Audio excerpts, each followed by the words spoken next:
안녕하세요. 네, 반갑습니다. 예, 어떻게 또 마침 신인철 선생님이 색소폰 연주로 이렇게 찬송을 들려주셔서 감사합니다. 참 제가 인철 선생님 볼 때 굉장히 용감하시다고 생각됩니다. 왜냐하면 남 앞에서 이렇게 연주하기가 쉽지가 않거든요. 뭐 내가 못 불면 어떠나, 뭐 삑사리가 나면 어떠나 이런 생각 때문에 감히 잘 못하는데 인철 행여님 통해서 이제 도전을 받습니다. 오늘 말씀은 마태복음 17장입니다. 17장입니다. 우선 한 절씩 교독하도록 하겠습니다. 제가 먼저 읽도록 하겠습니다. 엿새 후에 예수께서 베드로와 야고보와 그 형제 요한을 데리시고 따로 높은 산에 올라가셨더니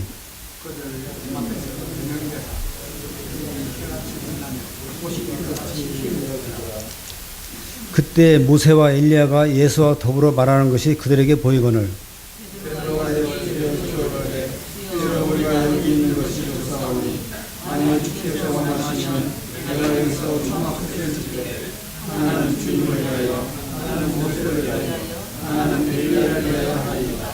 말할 때 호련히 빛난 구름이 그들을 덮으며 구름 속에서 소리가 나서 이르시되 이는 내 사랑하는 아들이요 내 기뻐하는 자니 너희는 그의 말을 들으라 하시는지라.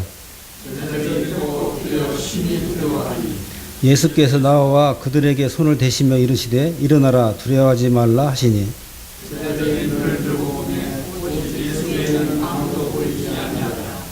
그들이 산에서 내려올 때 예수께서 명하여 이르시되 인자가 죽은 자 가운데서 살아나기 전에는 본 것을 아무에게도 이르지 말라 하시니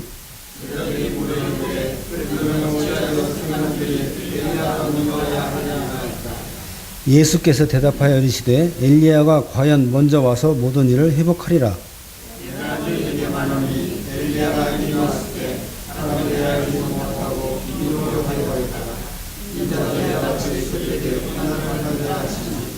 그제서야 제자들이 예수께서 말씀하신 것이 세례 요한인 줄을 깨달으니라.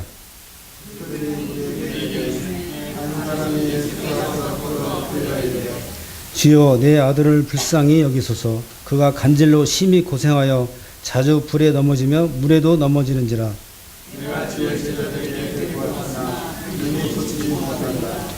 예수께서 대답하여 이르시되 믿음이 없고 패역한 세대여 내가 얼마나 너희와 함께 있으며 얼마나 너희에게 참으리요. 그를 이리로 데려오라 하시니라.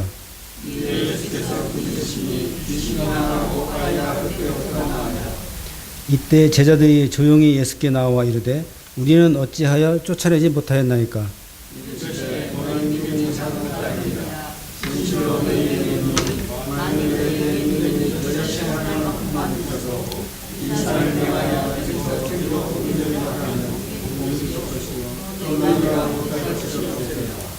갈릴리에 모일 때 예수께서 제자들에게 이르시되 인자가 장차 사람들의 손에 넘겨져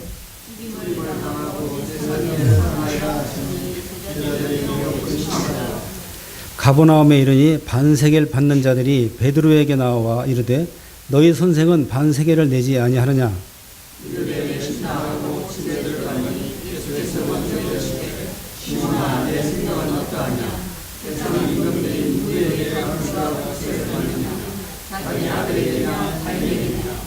베드로가 이르되 타의 내게니이다. 예수께서 이르시되 그렇다면 아들들은 세를 면하리라.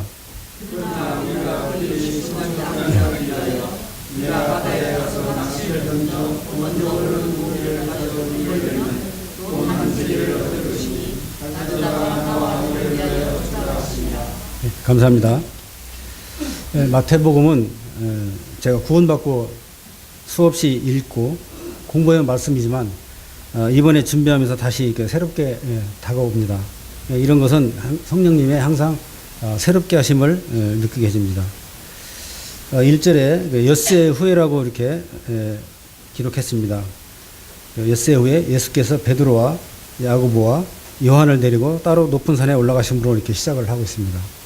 여기서 엿새 후라고 하였는데 누가는 8일쯤 후라고 기록을 하고 있습니다. 그 이틀의 차이가 있죠. 이건 뭐 오류가 아니고 누가는 시작일과 끝나는 날을 합산한 결과입니다. 그리고 여기서 높은 산은 가이사라 빌립보에 있는 아마 가까운 헐몬산이었을 거라고 이렇게 추측이 되고요. 왜 그러냐면 그때 주님께서 그 지역에 계셨기 때문입니다. 거기서 예수님께서는 이 핵심 제자들 베드로와 야고보와 요한 앞에서 변형되셨습니다. 변형되신 것은 다르게 표현하면은 모습이 바뀌었다는 것입니다. 이 변형된 모습은 아마 성도들도 휴거됐을 때 아마 같은 모습일 거라고 생각됩니다. 그래서 이 변화는 그 예수님의 영광의 계시입니다. 그래서 예수님의 영광의 광채는 이 빛과 같이 휘어진 예수님의 얼굴과 옷에 의해서 증명이 되고 있죠. 그리고 모세와 엘리야가 제자들에게 이런 가시적인 형태로 하늘로부터 나타나 예수님과 말씀을 했다고 기록했습니다. 이 구절은 이렇게 모세와 엘리야가 가시적으로 나타남이 죽음 후에도 의식이 있는 존재로 남아있음을 이렇게 증명해주고 있습니다. 누가복음에서는 모세와 엘리야가 예수와 함께 그의 임박한 죽으심에 대해 얘기했다고 기록을 하고 있죠. 누가복음 9장 31절에 보면은 영광 중에 나타나서 장차 예수께서 예루살렘에서 별세하실 것을 말할세 이렇게 기록되고 있습니다. 그래서 누가복음에서는 모세와 엘리야가 예수님과 이러한 주제를 가지고 말씀을 나눴다고 이렇게 얘기하고 있습니다. 그런데 여기서 궁금한 것은 왜 그 많은 구약의 사람들 중에서 하필 모세와 엘리야가 나타났을까요?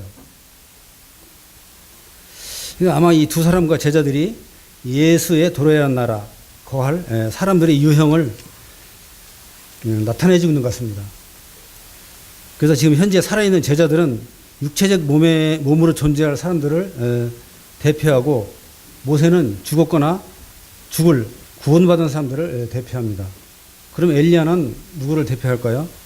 죽음을 경험하지 않고 산채로 하늘에 들려 올라갈 구원받은 사람들을 대표하고 있습니다.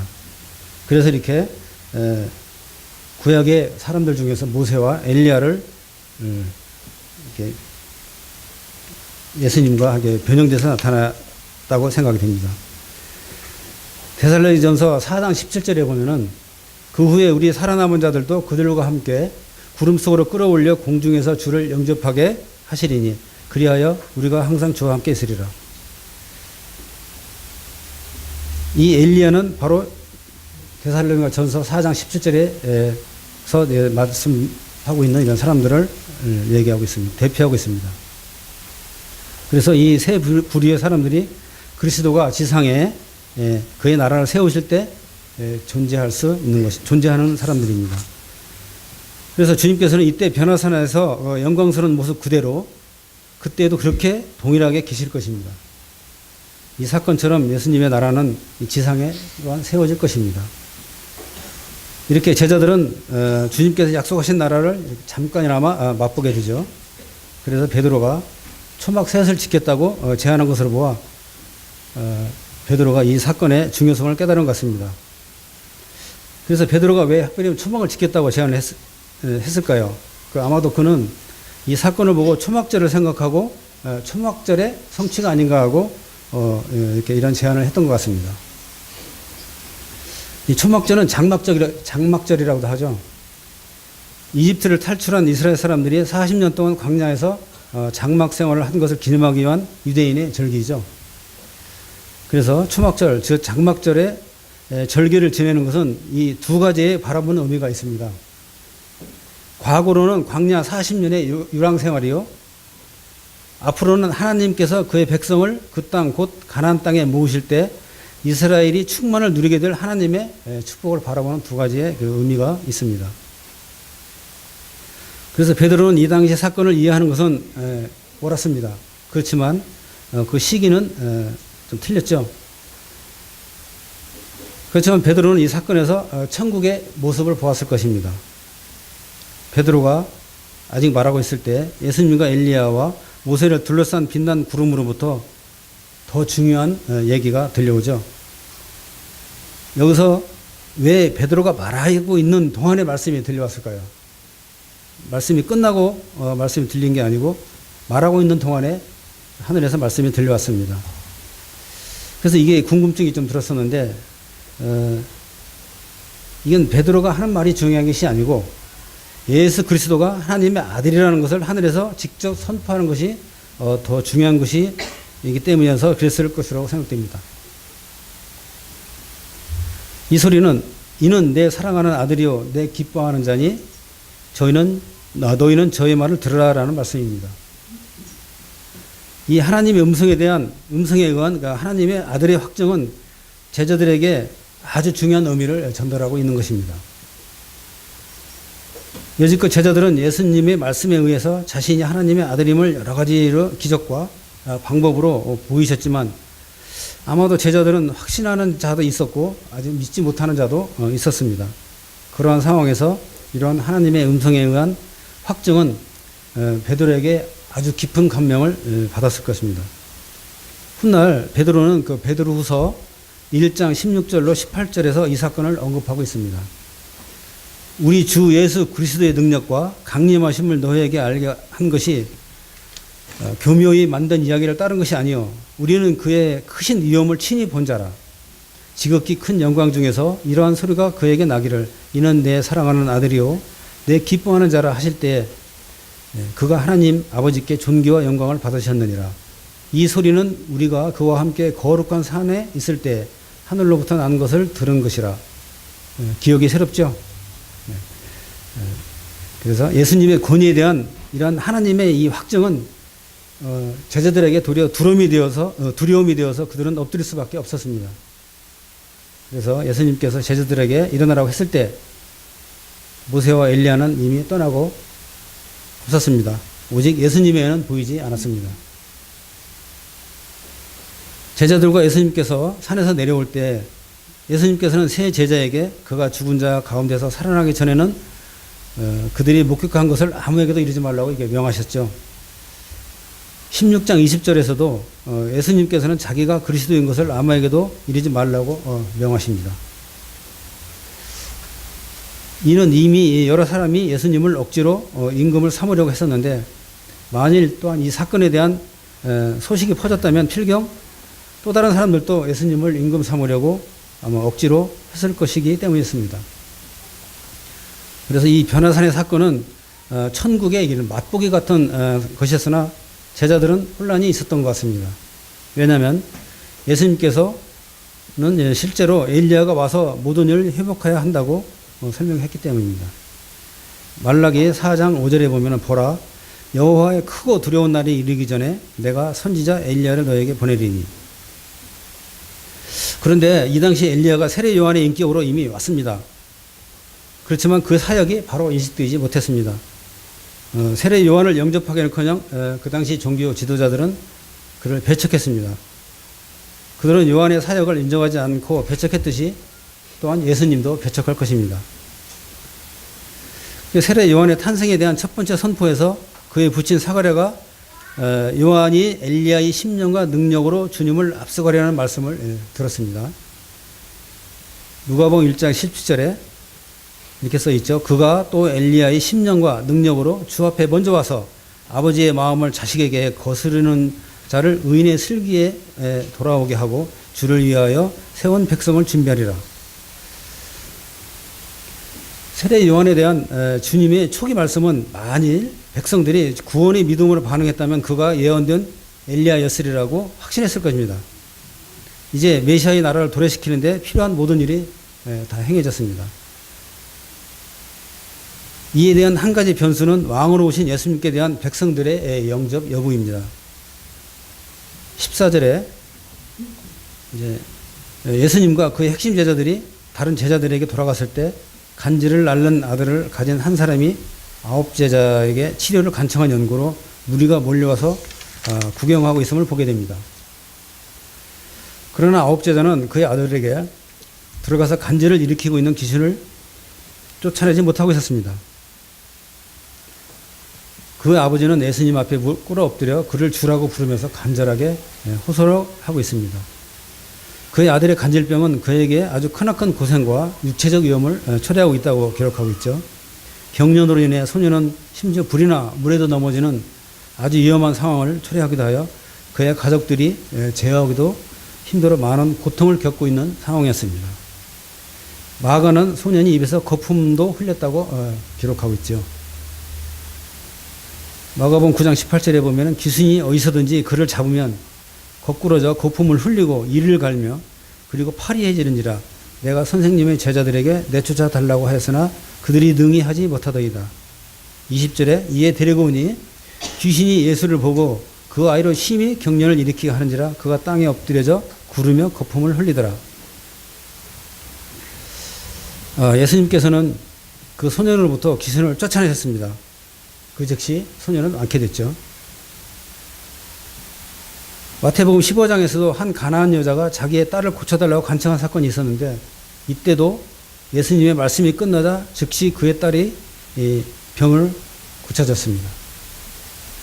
또한 로마의 백부장 사건이나 이러한 가나안 여인의 큰 믿음은 우리에게 많은 가르침을 주고 있습니다. 그리고 이런 이유는 기도와 금식이 아니면 나가지 않는다고도 말씀을 하고 계십니다. 우리는 정말 간절한 기도 제목이 있고 쉽게 해결할 것 같지 않으면 금식 기도를 하지 않습니까? 그래서 금식 기도는 주님의 역사를 이끌어내는 확실한 방법 중에 하나입니다. 20절에 한 겨자씨만큼의 적은 믿음이라도 큰 산을 옮기기에 족하다라는 말씀은 물론 그것이 하나님의 뜻과 부합될 때만 가능하다는 것을 잘 알고 계실 것입니다.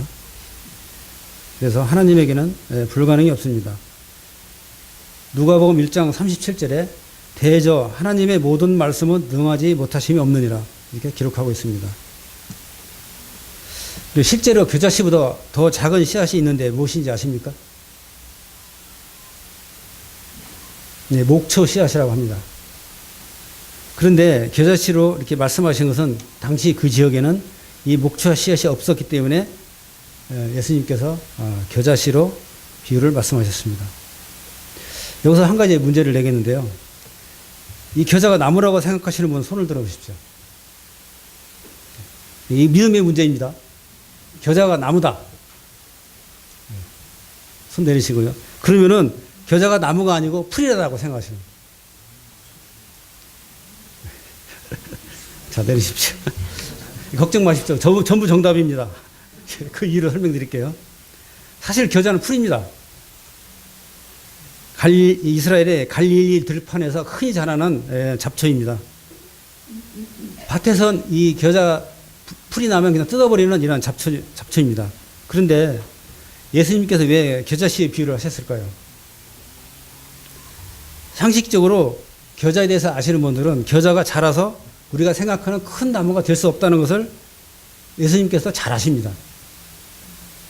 그런데 왜 이런 비유를 하셨는지 생각해 보겠습니다. 겨자는 이스라엘들의 흔한 잡초입니다. 이것을 주님께서는 자신의 정원에 심으셨다는 것입니다. 누가복음 13장 18절에 보면은 그러므로 예수께서 이르시되 하나님의 나라가 무엇과 같을까? 내가 무엇으로 비교할까? 19절 마치 사람이 자기 채소밭에 갖다 심은 겨자씨 하나를 같으니 자라 나무가 되어 공중의 새들이 그 가지에 깃들였느니라. 이것은 나무가 되었다고 했습니다. 사실은 나무가 아니거든요. 그런데 이 볼품없고 보잘것없는 씨 하나를 자신의 채소밭, 자신의 정원에 심으신 것입니다.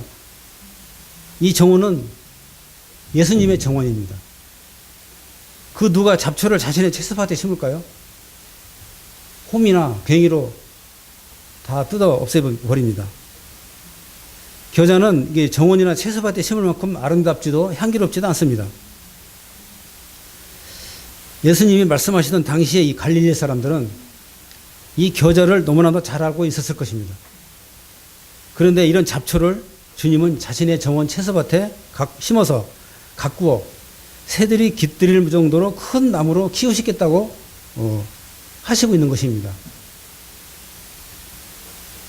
이는 또 우리를 두고 말씀하신 것입니다. 정말 쓸모없고 밟히기만 하는 우리의 인생을 불러주시고 주님의 정원에 심으셔서 키우시고 쓸모있는 사람으로 만드시겠다는 것입니다. 이런 말씀을 듣는 당시에 그 갈릴리 사람들이 얼마나 감격하여 은혜를 받았을까요? 이 당시 갈릴리 사람들은 그 로마의 압제 속에서 예루살렘을 성전을 중심으로 살고 있는 그 중심 세력에서 밀려난 이 이방 변두리 사람입니다. 그래서 심지어 이방의 갈릴리라고 멸시받고 이 잡초처럼 눌려 살던 이 갈릴리의 사람들입니다. 그런 그들에게 예수님은 잡초의 그 씨앗을 자기의 정원에 심어 큰 나무가 되겠다고 하십니다. 하늘나라 시민들은 바로 이런 잡초 같은 자들임을 전하고 계셨던 것입니다. 예수님의 제자들을 보더라도 잡초 같던 사람들 아니었습니까? 그렇지만 주님의 부르심을 받고 수많은 새들이 깃드는 인류의 큰 거목으로 자라지 않았습니까? 예수님의 공생의 사역을 보면 바로 잡초처럼 버려진 사람들을 찾아가시고 치료하시고 구원해 주셨습니다. 세리나 창기, 운동병자, 온갖 사회 세상에서 제외된 소외당하는 이러한 사람들에게 찾아가셔서 몸소 겨자씨의 비유를 실천하신 것입니다. 그래서 여러분들에게 질문한 것이 모두 맞았다고 한 겁니다. 잡초지만은 예수님의 정원에 심기우면은 거목이 되는 것입니다. 그래서 여러분들은 다 거목입니다. 겨자는 잡초이지만 주님의 정원에 심기우기만 하면은 큰 거목이 되는 이런 나무가 되게 그렇습니다. 그 후에 예수님께서 제자들에게 그들의 장래 사역에 관하여 가르치고 계십니다. 그래서 그들의 문제는 종종 그 믿음의 결핍과 주님의 지시를 구하지 않는 데 있었던 것 같습니다. 주님의 말씀이 병인을 고치는 데 충족하지만 그 제자들의 행위는 큰 믿음과 기도를 통한 주님과의 교제를 요구한 것입니다. 우리는 항상 어떤 문제를 해결할 때나 필요를 구할 때 주님께 기도를 하지만 그러나 이런 기도도 좋지만 주님과의 교제를 위한 기도와 묵상을 더 기뻐하고 좋아하신다는 것입니다.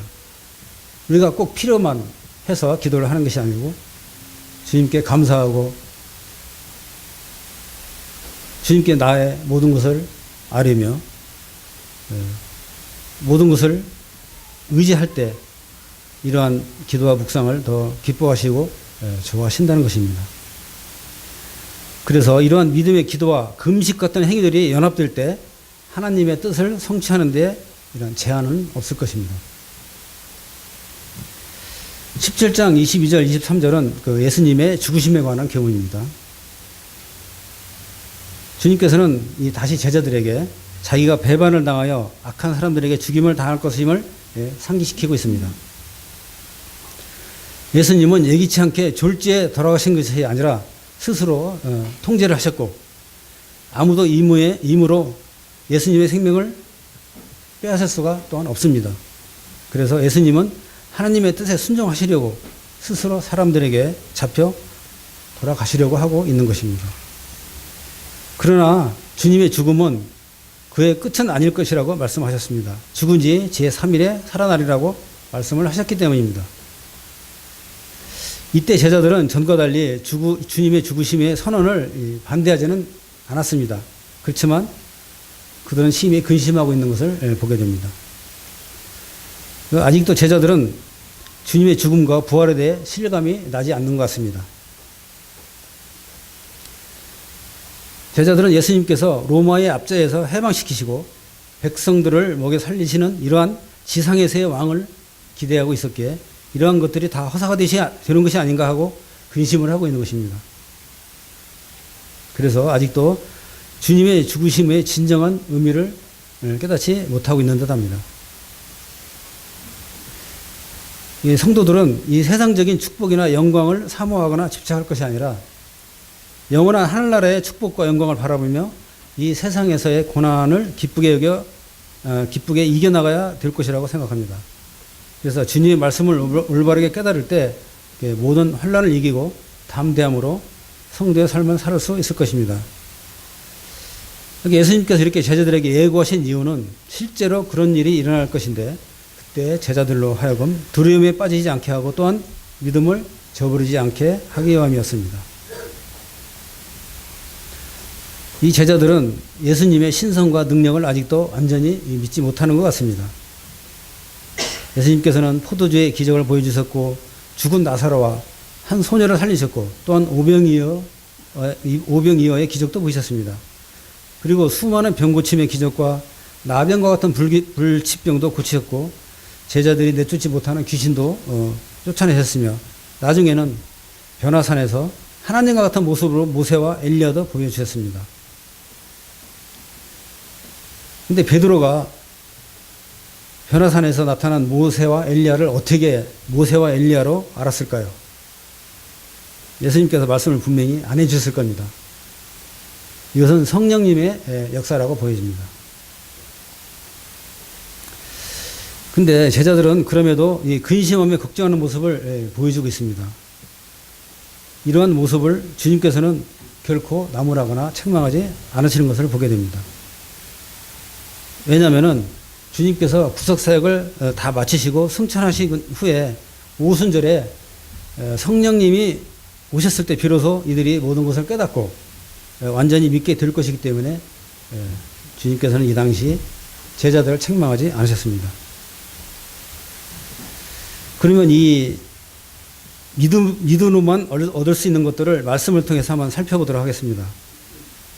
본장에서 겨자씨만한 믿음으로 언급한 이런 산을 옮길 만한 능력을 얻을 수가 있습니다.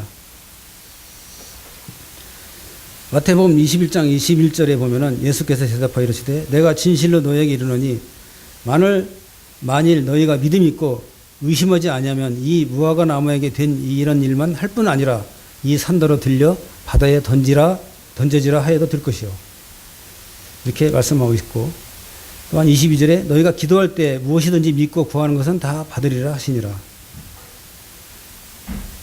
또한 주님을 믿음으로 승리를 할 수 있습니다. 로마서 8장 35절에 누가 우리를 그리스도의 사랑에서 끊으리요 환난이나 곤고나 박해나 기근이나 적신이나 위험이나 칼이랴 기록된 바 우리가 종일 주를 위하여 죽임을 당하게 되며 도살당할 양같이 여김을 받았나이다 함과 같으니라. 그러나 이 모든 일에 우리를 사랑하시는 이로 말미암아 우리가 넉넉히 이기느니라.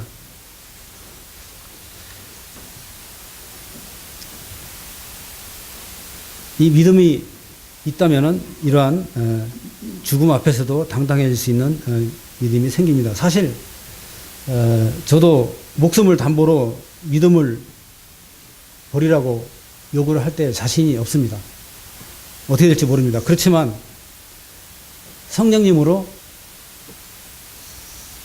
믿음을 굳건히 하실 거라고 저는 믿고 있습니다. 믿음으로 또한 구원을 받습니다. 그리고 믿음으로 죄 용서를 받습니다. 로마서 10장 9절에 내가 만일 내 입으로 예수를 주로 시인하며 또 하나님께서 그를 죽은 자 가운데서 살리신 것을 내 마음에 믿으면 구원을 받으리라. 이렇게 말씀하시고 있고요. 또 하나님의 소명을 받게 됩니다. 로마서 10장 14절에 보면은 그런즉 그들이 믿지 아니하는 일을 어찌 부르리요 듣지도 못한 일을 어찌 믿으리요 전파하는 자가 없이 어찌 들으리요. 이렇게 믿음으로 하나님의 소명을 또한 받습니다. 또한 믿음으로 구원받은 자는 천국에 상급이 있습니다. 히브리서 11장 6절에 믿음이 없이는 하나님을 기쁘시게 하지 못하나니 하나님께 나아가는 자는 반드시 그가 계신 것과 또한 그가 자기를 찾는 자들에게 상 주시는 이심을 믿어야 할지니라. 성도들이 상급을 바라보고 주님을 섬기는 것은 아닙니다. 그렇지만 우리가 믿음으로 우리 온전한 성도의 삶을 살 때 상급이 있다고 이렇게 말씀하시고 계십니다. 또한 세상에 감당치 못하는 삶이 성도들에게는 있습니다. 히브리서 11장 38절에 보면은 이런 사람은 세상에 감당하지 못하느니라 그들이 광야와 산과 동굴과 토굴에 유리하였느니라. 이게 무슨 말입니까? 이게 어찌 이러한 삶이 세상에 감당을 못하는 겁니까? 이 말씀은 세상 사람들은 이러한 삶을 믿음으로 갈 수가 절대로 없습니다. 성도들은 주님이 원하시면 이러한 광야와 산과 동물과 토굴에 유리할 수도 있습니다. 이게 바로 세상이 감당하지 못하는 삶입니다. 성도들은 주님이 원하시면 어떠한 삶도 감당하게 됩니다. 또한 의의 열매가 있습니다. 야고보서 2장 22절에 보면은 내가 보거니와 믿음이 그의 행함과 함께 일하고 행함으로 믿음이 온전하게 되느니라. 이렇게 우리가 믿음을 가지면은 얻는 이런 몇 가지를 살펴보았습니다. 24절로 27절까지는 정부에 대한 책임에 관한 교훈입니다. 뭐 요즘에 대선이 끝났지만 우리가 믿음으로 보는 이런 대선 주자들과 세상 사람들이 보는 대선 주자들의 분별이 좀 다릅니다. 그렇지만 우리가 24절로 27절까지 살펴보게 되면은 거기에 대한 답이 나오게 되어 있습니다. 예수님과 제자들이 가버나움에 이르니 세리들이 그들을 기다리고 있었습니다. 당시에 관례적으로 20세 이상의 모든 유대인들은 성전을 후원하기 위해 매년 반세겔 또는 2드라크마의 성전세를 내게끔 되어 있습니다. 출애굽기 30장 13절에 무릇 계수 중에 드는 자마다 성소의 세겔로 반세겔을 낼지니 한 세겔은 20게라라 그 반세겔을 여호와께 드릴지며. 참고로 이 세겔은 아시다시피 화폐 단위입니다. 그리고 또한 무게의 단위이기도 합니다. 신약 시대의 그 은 한 세겔은 4드라크마로서 무게는 약 10g에서 15g 정도 된다고 합니다. 그리고 가치는 당시 일당 노동자의 4일치 품삯에 해당이 된다고 합니다. 은 한 세겔이 그렇다고 합니다. 그래서 20세 이상의 유대 남자가 내는 성전세는 반 세겔로 2드라크마입니다. 그러니까 한 세겔과 반 세겔 이 화폐의 앞뒤 모양은 똑같습니다. 그러나 그 크기와 무게가 좀 다르다고 합니다. 그래서 여기서 그 베드로와 예수님께서는 그 해분의 세금을 아직 내지 않았습니다. 그래서 세리들은 성전세를 빨리 내라고 베드로를 채권하고 있는 것입니다. 그들이 주님의 세금 미납에 대해 질문하고 있는 것은 주님이 율법을 범했다고 하는 것을 암시해주고 있습니다. 베드로는 주님이 율법대로 세금을 내신다고 대답을 하고 있죠. 유대 종교 지도자들은 이번 성전세 문제를 대두시켜서 그동안에 예수님과의 논쟁에서 패배한 것을 만회하려고 시도를 하고 있습니다. 12장의 그 안식일 논쟁에서 예수님이 승리하셨죠. 그리고 15장의 유전에 관한 논쟁에서도 예수님께서 이기셨습니다. 그래서 이번에는 성전세를 문제를 대두시켜서 예수님을 정죄하려고 하고 있습니다. 만약 예수님께서 성전세를 내지 않으면 성전 모독죄를 뒤집어 씌우려고 하고 있는 것입니다. 그러자 이 일을 베드로가 예수님께 고하기 전에 먼저 예수님께서 베드로에게 묻습니다. 임금들이 관세와 정세를 아들들이나 타인 중 누구에게 받는지 이렇게 물으시고 계십니다. 그래서 베드로가 올바른 대답을 했죠. 임금들이 자기 가족에게는 세금을 면제해주고 타인에게서 받는다고 대답하였습니다. 인천행주님 기도 일시키고 있죠. 세금 받아요? 자기 아들들에게는 세금 안 받습니다. 마찬가지입니다. 그렇지만 이 상황에서 예수님께서는 이런 일로 저들을 오해하지 않게 하기 위해서 베드로에게 낚시를 하여 처음 잡힌 물고기의 입에서 한 세겔을 꺼내 우리 주님과 베드로의 성전세를 내게 하라고 말씀하십니다. 이것도 기적입니다. 그래서 분명 베드로는 이 지시대로 낚시를 해서 고기를 잡아 돈을 찾아서 세금을 납부했을 것입니다. 여기서 무엇을 시사하고 있습니까? 이 주님은 이런 행하심으로 다스리는 권세에 대한 그의 순종을 보여주시고 계십니다. 이 다스리는 권세에 대한 순종의 의미를 오해하는 성도들도 없지 않아 있는 것으로 제가 알고 있습니다. 모든 우주 만물의 주인이신 예수님도 이 세상에 계실 때 이 세상 권세, 즉 모든 제도와 법에 순종하신 것을 우리는 본받아야 합니다. 그럴진데 우리 성도들은 불법한 법에 대해서도 순종하면서 그 법을 잘 처리해 주실 하나님께 간구하는 것이 옳은 태도일 것입니다. 그래서 아까 우리 박대리 선생님께서 기도를 해주셨는데, 마음에 안 드는 사람이 대통령이 되었다 할지라도 그가 정말 하나님의 뜻대로 잘 나라를 다스리기를 이렇게 위해서 기도하는 것이 성도의 올바른 자세이며 태도일 것입니다. 우리가 기도할 때 그가 어떠한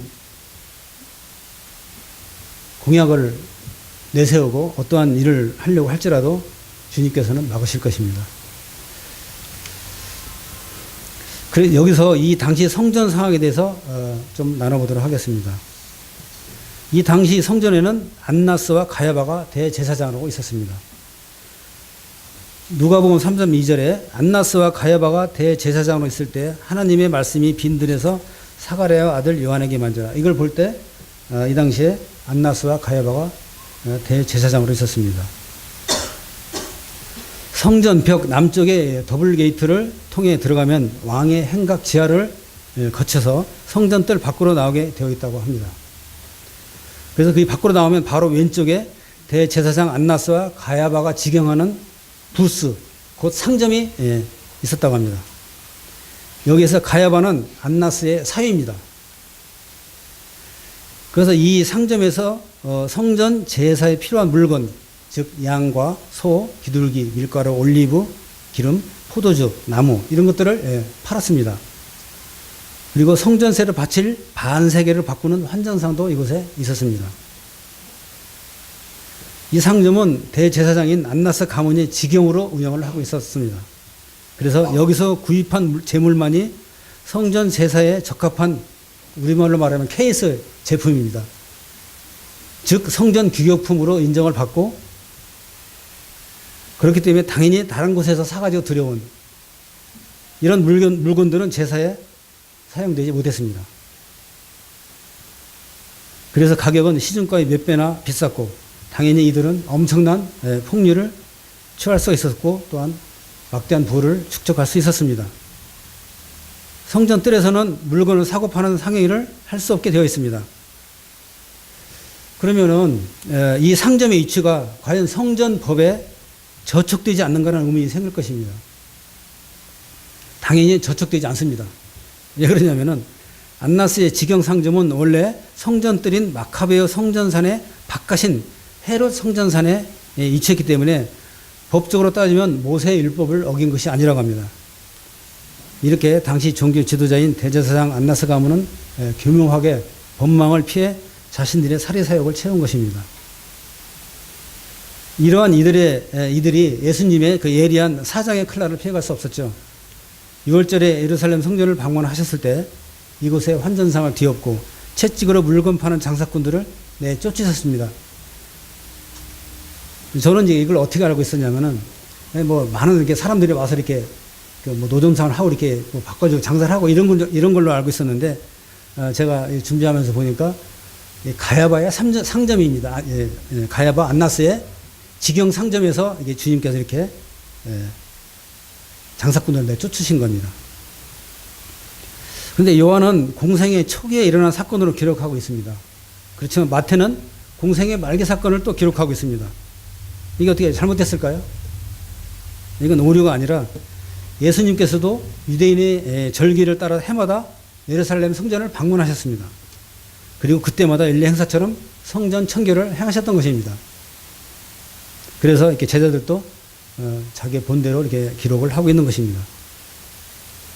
요한복음 2장 14절부터 16절에 보면은 성전 안에서 소와 양과 비둘기 파는 사람들과 돈 바꾸는 사람들이 앉아 있는 것을 보시고 노끈으로 채찍을 만드사 양이나 소를 다 성전에서 내쫓으시고 돈 바꾸는 사람들의 돈을 쏟으시며 상을 엎으시고 비둘기 파는 사람들에게 이르시되 이것을 여기서 가져가라. 내 아버지의 집으로 장사하는 집을 만들지 말라 하시니, 이러한 행위를 보고 이 종교 지도자들은 어떻게 할 수가 없었을 것입니다. 또 마태복음 21장에 또 보면은 예수께서 성전에 들어가사 성전 안에서 매매하는 모든 사람들을 내쫓으시며 돈 받고 난 사람들의 상과 비둘기 파는 사람들의 의자를 둘러엎으시고 그들에게 이르시되 기록된 바 내 집은 기도하는 집이라 일컬음을 받으리라 하였거늘 너희는 강도의 소굴을 만드는도다 하시니라.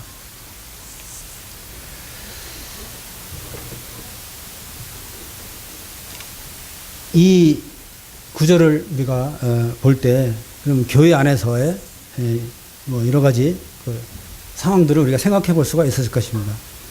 우리가 정말 이 구절을 잘 참조하셔서 과연 우리가 교회 내에서 어떻게 행해야 정말 올바른 성도의 행동인지를 분별을 하시면 될 것 같습니다. 그래서 여호와께 드리는 제물은 자신의 수확물과 가축 가운데 흠이 없는 것을 가져와야 했지만 이 안나스 가문은 자신의 상점에서 구입한 제물만 바치도록 함으로써 가장 강력한 이권에 개입하여 부당 이득을 취하고 있었습니다. 그럼 과연 이런 일이 대제사장 단독으로 행할 수 있다고 생각을 하시는 순진한 분은 아마 없을 것입니다. 이때는 로마의 통치 아래 있었기 때문에 이런 이권은 당시 유대 땅을 다스리는 로마 총독과의 결탁이 없다면 절대로 불가능한 일입니다. 그래서 대제사장은 엄청난 뇌물을 리베이트로 바치고 그리고 직분을 얻고 또 이 직분을 이용하여 생기는 재물을 다시 뇌물로 바치고 이래서 대제사장직을 유지할 수 있었던 것입니다. 이때 예수님 당시에 안나스 가문은 엄청난 뇌물을 사용하여 대제사장직을 독차지했다고 합니다. 그리고 이 기득권을 유지하기 위해서도 예수님을 십자가에 못 박은 것입니다. 당시에 제사장 그룹은 로마와 한 무리로 백성들 간에 인식이 되어져 있었습니다. 그 증거로 66년에 서기 66년이죠. 로마에 대항해서 유대인들의 반란이 일어났습니다. 그때 예루살렘을 점령한 메나헴이라는 사람이 제일 먼저 제사장 가문을 학살한 것도 이 때문입니다. 이 대제사장직도 이거 매관매직인데요. 2사람, 4사람, 어떤 데 16명까지 있었답니다. 마지막에는. 이렇게 부패를 한 종기 지도자들 보고 예수님께서는 예루살렘 멸망을 선포하고 있습니다. 당시 대제사장 기록을 살펴보면 안나스는 주후 6년에서 15년까지 대제사장직을 유지했고요. 엘르아살, 이건 안나스의 아들입니다. 이 안나스의 아들인 엘르아살은 16년에서 17년까지, 가야바는 안나스의 사이죠. 18년에서 37년까지 재직했다고 합니다. 그 다음에 안나스의 아들 또 요나단은 또 37년에 또 1년간 재직을 했습니다. 이렇게 성전이 타락했고 또한 예수님께서는 그 성전 청결 의식을 행하셨습니다. 그리고 이러한 아주 타락한 예루살렘의 멸망을 선포한 것입니다. 하나님의 경륜은 이렇게 절묘하고 또한 정확하게 이러한 시대적 배경을 바탕으로 항상 이루어지고 있고, 그렇기에 당시에 예수님께서 십자가에 하나님의 뜻대로 못 박힐 수 있었습니다.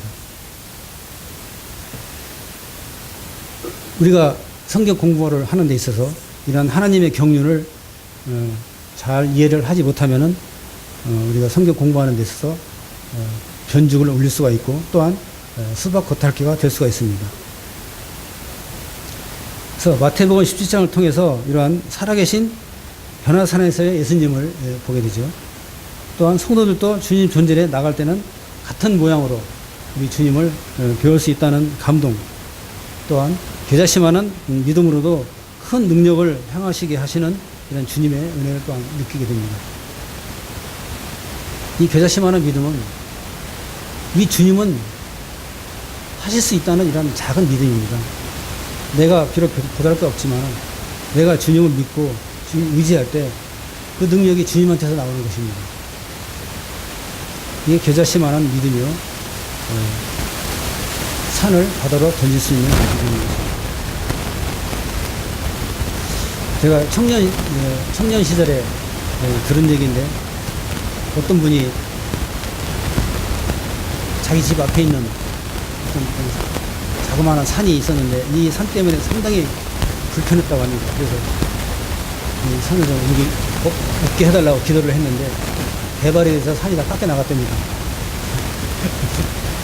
그래서 이것도 하나의 기도의 응답이고 그 사람의 그 사람의 믿음입니다. 실제로 그냥 몽땅 들려서 옮겨지는 것만도 아닙니다. 우리가 이렇게 되어질 것 같지 않지만은 우리가 꾸준히 믿음 안에서 주님 안에서 기도할 때 주님께서 들어주시는 것을 보게 됩니다. 그래서 이러한 주님의 은혜를 느끼면서 현재 세상 속에 살아가는 성도의 권세에 대한 올바른 이런 자세도 또한 깨닫게 됩니다. 그리고 앞으로 오실 왕의 자녀로서의 지위에 대해서 다시 한번 깨닫게 되고 우리가 어떠한 상황이 있든지 어떠한 환경이 있든지 이 올바른 자세를 잃지 않는 이러한 중심을 가지기를 부탁드립니다. 그래서 이렇게 하시는 하나님께 항상 무한한 감사와 영광을 드리게 됩니다. 그래서 십자가의 죽으심과 부활하심으로 그를 믿는 자에게 죄의 사함으로 구원받음과 능력과 또한 세상을 이김과 또한 선한 열매를 맺게 하심과 또한 하나님의 소명을 받게 하시고 또한 우리들의 기도를 항상 들으시는 우리 주님께 감사와 또 기도를 드립니다. 말씀은 여기까지고요. 한국이 처해 있는 현 상황은 우리가 이 안에서는 잘 느끼지 못한다고 합니다. 외부에서는 상당히 위험한 이런 상황으로 보고 있다고 합니다. 우리가 정말 이 나라를 위해서 금식 기도까지 해야 될 이런 상황이라고 합니다. 그래서 그 북한의 지도자가 전 세계적인 압박을 견디다 못해 불장난을 할 수가 있는 것입니다. 그래서 우리가 기도로 주님의 역사를 강구해야 되고 또한 자칫 잘못해서 이 나라가 공산 세력이 들어오게 될 때는 가장 먼저 죽는 사람들은 그리스도인들입니다. 우리가 그걸 깨닫고 우리들이 이를 위해 나라를 위해서 기도로 주님의 능력을 강구해야 할 것을 생각합니다. 감사합니다.